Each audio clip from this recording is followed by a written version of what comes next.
Hey, welcome to the Summit Host Hangout podcast, where you'll learn how to host a high converting virtual summit that leads to your biggest signature offer launch yet.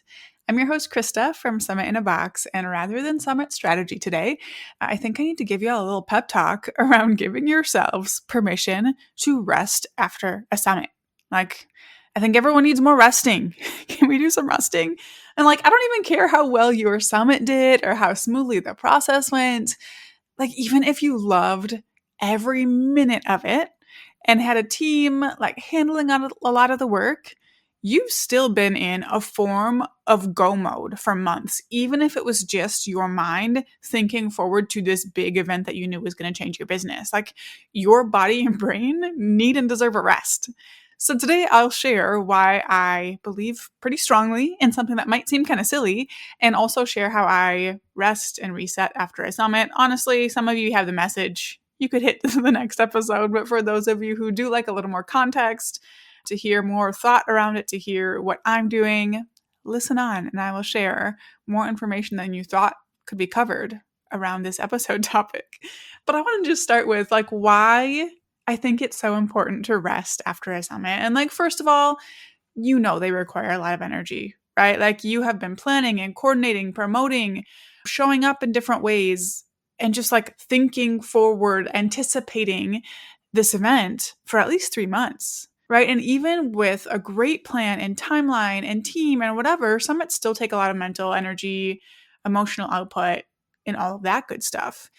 And what you'll probably find after, if you have not hosted a summit before, is some form of the post-summit blues. For me, it looks like I just kind of feel kind of directionless for a little bit, a little bummed out and sad because all the adrenaline and excitement from the event is just, there's momentum, right? Your business has more momentum. Your social media, any community you have is going to be busier. People are going to be there, but the event is done. And there's just something along with that. The adrenaline from the event keeps you running high. There's just kind of a natural crash afterward for a lot of people, even if your event went so well. So I always like to use that as an opportunity to do a little bit of a reset, and I'll tell you about that a little bit later. I also think it's important to take a break after a summit because you can actually train your body and brain to think that they need a big project like this going on all the time. You can train yourself to think you have to be in go mode indefinitely. It almost feels not safe to slow down. And you intentionally taking a break can help you break out of that cycle. Rest allows your nervous system to come down and reset, and it's what's going to help sustain you for longer term success in your business. And also, you should take a break because you just deserve it. Full stop. I don't care about anything else. You just pulled off something incredible. Take a break. All right. I guess if we get into some deeper benefits, of course, it prevents burnout and helps you keep creativity alive and helps you stay lit up and excited about your business when you are taking that time away. I also think taking a break can help give you perspective around your summit. So on one hand, there's just the time to reflect on how things went and ideas you have for the next time or next steps in your business and that kind of reflection. But there's also time to reflect and kind of even out your thinking about the results. So if it went well, give yourself time to sit in that and enjoy that rather than just jumping to the next thing. Oh my goodness, you just pulled off something huge that most people will never do.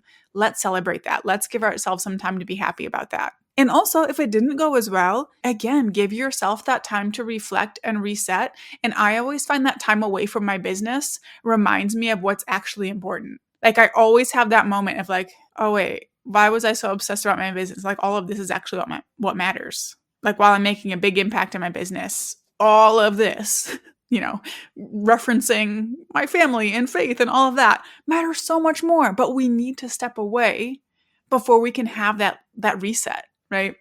I think there's also a benefit in taking a break in that it proves your business can run without you. I think it helps you trust your systems. For those of you with a team, it helps you trust your team. It helps you just trust the business you've created. And some of you might need to hear that your business is not going to crumble if you take a week off, if you take 2 weeks off, And I used to feel like I couldn't take time off, and I didn't. I would go all year without doing much of anything. We might take a long weekend at a water park close by. We live in Wisconsin, so we're close to Wisconsin Dells. Water park capital of the country, world. I don't know. Lots of water parks there. So we'd go jump over there for a little bit. But with kids, I wasn't taking a week or two off to go anywhere. So I just didn't take time off. And I really think that trained me to feel like I couldn't. And the end of the year was really the only time I would take that time off. And I'd always get to that point and feel so much resistance around giving myself a break.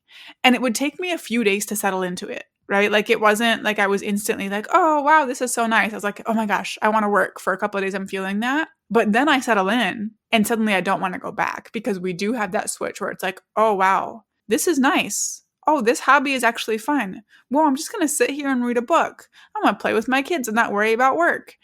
Oh, wow, this is what it's like to not be obsessing over whatever project I'm thinking about next. Like we get that reset. And I think it just really helps us realize like how badly we need it. So now after building in like a pattern of giving myself time off, I know I need to, right? So now I know it's safe for my business to run without me. And now I know I need for that to happen for myself, for my clients, for my team, for everything. And I also think building a habit of taking a week off after your summit or anything big you do helps you build that habit of rest and helps you create a rhythm. Again, like I used to just take off Christmas, but now it was after Christmas, was it 2 years ago after Christmas break? I had taken a break a few weeks earlier for a retreat, came back for a week or two, then took a break for Christmas. I was like, oh my gosh, this is wonderful actually. But I forget when I'm in the middle of all these projects, how good it feels. So I put in my calendar 1 week off per quarter. I didn't really have a rhyme or reason around when I picked them. I just made sure that there was 1 week off every single quarter. Like my calendar was blocked. And sometimes, I ended up moving it around for actual reasons. But even if I have nowhere to go and nothing to do, I take a week off. And I'm so glad I got into that habit. And now it feels safer for me to take other days off. Even if I'm like, oh my gosh, my task list is so full, but this fun thing just came up with my sister-in-law and the kids. Like, I don't care. That thing will wait. The kids being little won't wait. It just really shows you how safe it is to give yourself a break. So there's that. And then also for some of you, there's also the added layer of just kind of reinforcing your values and showing your audience and your clients that rest is part of running a successful business or whatever it is you do. If I was over here hustling 24/7, what would that tell all of you about what it's like to host a summit? If I was here saying, oh my gosh, no, I can't take time off after this summit because XYZ reason, what does that say to you? Do you want that? No. Take a break. Show your people that it's okay to take a break. So as for my example, as for what my breaks look like, this is where I like to tie in that quarterly week off. So I don't typically take off the week right after a summit because that's when we're launching our offers and supporting new clients and, just wrapping up some final things. But I do take a full week off within 2 or 3 weeks of the event. And sometimes I do wish. Sometimes I'm in that week after I'm like, oh, I wish my week off was this week so I could just get that reset. But it just like makes more sense business-wise for me to push it off an extra week or two. But yeah, I take a full week off. I will caveat that with, as long as I can tell I'm in a good place, I might let myself work on fun things. Like as far as my clients and team knows, I'm gone, but I might like log into my laptop and work on something fun, but it's not a lot, right? I'm crocheting, I'm reading, I'm going places with the kids, maybe doing some watercolor painting, which I'm not the best at, but it's fun, right? I'm actually doing that reset. And it just feels so good to be able to come back after that and feel so refreshed and open-minded and ready to dive into what's next. I asked my clients what they do, and I've only gotten one response so far. I didn't give them very much time, but my client Pam said she typically stops everything after a summit besides her post-summit launch. And she keeps her schedule really, really light for the entire month following her summit. For her, she feels like it takes quite a while to recover from being so focused for those 3 months. So she gives herself a full month of working really light. I think that's an interesting option as well, as much as I would like you to try just giving yourself an actual week off and see what that feels like. But, look at what this might be like for you, what might work best with the way you work. And then as for how to use the rest period intentionally, I don't think you have to have a real strategy behind it. For those of you who are really the reflective type, maybe you do use this time to think about how will I use this momentum that I have now? Or what did the summit show me about my audience? Or where do I want to focus next? But also for some of you who don't get lit up by things like that. Like, I don't. That sounds like a drag to me. Just chill, right? Give yourself that space to rest and relax. So again, even an enjoyable summit requires time to rest and recover. And like, I really see rest as a part of your growth strategy, as a part of your business staying sustainable. And you can celebrate and reflect and rest and all of that without losing momentum in your business.